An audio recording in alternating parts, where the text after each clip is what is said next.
We're going to stay on the global front with our next guest and take a closer look at abortion propaganda, specifically in Africa.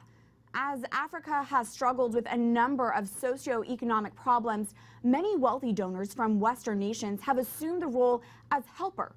But in a new book, one Catholic woman native to Nigeria says these donations are often attached to sexual liberation ideology and used to push views on contraception, population control, and abortion into the continent.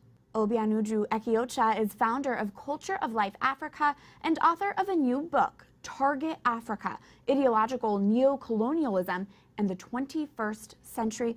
Uju, it's so good to speak with you again. Thank you. Thank you for having me on, Catherine. It's always exciting to be here. Thanks for being with us. Yeah. First things first, what is ideological neocolonialism? Right. Can you give us an example of that? It's a mouthful, but actually it's a phenomenon that has been happening for a few good decades now, but no one has actually put a term to it or a name to it. But recently, Pope Francis has spoken about it at a number of engagements, particularly when he was at the General Assembly at the United Nations a few years ago here in America.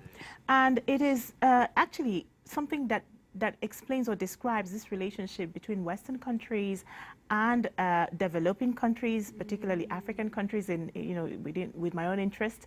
So whereby the Western countries are in this position where they are providing aid, they are providing help or funding, but then within that relationship, that imbalanced relationship, that power imbalance, the Western countries or the Western donors are then dictating their own ideals, their own ideas and ideologies. And for our viewers, just so they know, you were born and raised in Nigeria. I was, yes. There's a line in your book, Uju, that really struck me. Right. How does practically sterilizing the poorest women in the world give them control over famine, drought, disease, and poverty?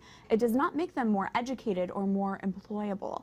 Right. So this is of course something I feel very strongly about, but it's also very true, right? That in recent times, in these last couple of years, we have seen a lot of so-called family planning projects. We have seen people bringing in contraceptives into African countries. We have seen, Western donors pushing African leaders to expand, their contraception projects within their own country, thereby, pushing population control in their own way. There are women who don't have children in African countries, but who also don't have jobs, who also don't have, who also don't have, the wherewithal. They don't have food. They don't have access to water. They still don't have access to basic needs. So the contraception, at the end of the day, does not do any of those things. What makes a real difference, what helps people escape the clutches of poverty, is always education and access to, to good food, good water, good health care system. So the basic needs and amenities, and that's not what our donors are bringing to us.